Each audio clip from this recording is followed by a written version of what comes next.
സുഹൃത്തുക്കളെ, ഈ ഒരു പശുവിന്റെ നീളവും അതേപോലെ തന്നെ അതിന്റെ വീതിയും കിട്ടിക്കഴിഞ്ഞാൽ വളരെ എളുപ്പമായിട്ട് നമുക്ക് അതിന്റെ വെയിറ്റ് കണ്ടുപിടിക്കാൻ പറ്റൂട്ടാ. എങ്ങനെയെന്നല്ലേ സംഭവം ഞാൻ പറഞ്ഞുതരാം. അപ്പൊ ആടായിക്കോട്ടെ, പോത്തായിക്കോട്ടെ, അതേപോലത്തെ പശു ആയിക്കോട്ടെ, പന്നയായിക്കോട്ടെ, എന്തിന്റെയും അളവ് വളരെ കൃത്യമായിട്ട് നമുക്ക് കണ്ടുപിടിക്കാൻ പറ്റിയ സിമ്പിൾ ആയിട്ടുള്ള മെത്തേഡാണ്. അതിന് വെയിങ് മെഷീനോ കാര്യങ്ങളൊന്നും വേണ്ട. നിങ്ങൾക്ക് ആകെ കയ്യിൽ വേണ്ടിയത് അതേപോലത്തെ ഒരു ടാപ്പാണ് ട്ടോ.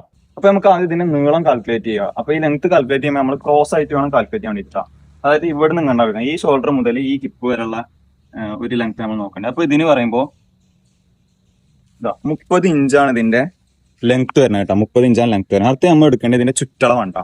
ചുറ്റളവ് എടുക്കണമെങ്കിൽ ഈ ഒരു കാലിന്റെ ഈ ഒരു ഭാഗത്തുള്ള ചുറ്റളവ് നമ്മൾ എടുക്കേണ്ടത് കേട്ടോ. അപ്പൊ അതിന് വേണ്ടിട്ട് നമുക്ക് എന്ത് ചെയ്യാം,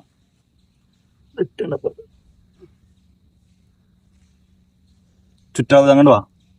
54 ഇഞ്ചാണ് ഇതിന്റെ ചുറ്റളവ് വരുന്നത് കേട്ടോ. അപ്പൊ പശുവിന്റെ ചുറ്റളവും അതേപോലെ തന്നെ നീളവും കിട്ടിക്കഴിഞ്ഞാൽ ഒന്നെങ്കിൽ ഈ മോളിൽ കാണുന്ന ഇക്വേഷനിൽ ഇട്ടിട്ടോ അല്ലെങ്കിൽ ഇതാ ഈ കാണുന്ന ലിങ്കില് ക്ലിക്ക് ചെയ്ത് കഴിഞ്ഞാൽ ഇവിടെ കറക്റ്റ് ചോദിക്കേണ്ടത് എത്രയാണ് ഇതിന്റെ ചുറ്റളവ് എന്നുള്ളത്. ചുറ്റളവ് നമുക്ക് കിട്ടിയുള്ള 54 അത് ഗർത്താണ് കേട്ടോ. ഗർത്ത് എന്നുള്ളത് ചുറ്റളവ് കിട്ടിയ അടിക്കുക.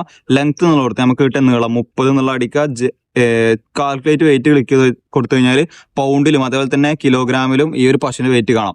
132 കിലോഗ്രാമാണ് ഈ കാണുന്ന പശുവിന്റെ വെയിറ്റ് ഇട്ടാ. അപ്പൊ ഈ ഒരു കാറ്റിൽ വെയിറ്റ് കാൽക്കുലേറ്ററിന്റെ ലിങ്ക് വേണമെന്നുണ്ടെങ്കിൽ ഫോളോ ചെയ്തിട്ട് ലിങ്ക് എന്ന് കമന്റ് ഇട്ടോളൂ. ഞാൻ നിങ്ങളുടെ DM-ലേക്ക് ഡയറക്റ്റ് മെസ്സേജ് അയക്കാം. അപ്പൊ ഇത്തരത്തിൽ കാറ്റിൽ ഫാമേഴ്സിന് യൂസ്ഫുൾ ആയിട്ടുള്ള കണ്ടന്റ്സ് കാണുന്നുണ്ടെങ്കിൽ നമ്മൾ ഫോളോ ചെയ്തിട്ട് പോയി.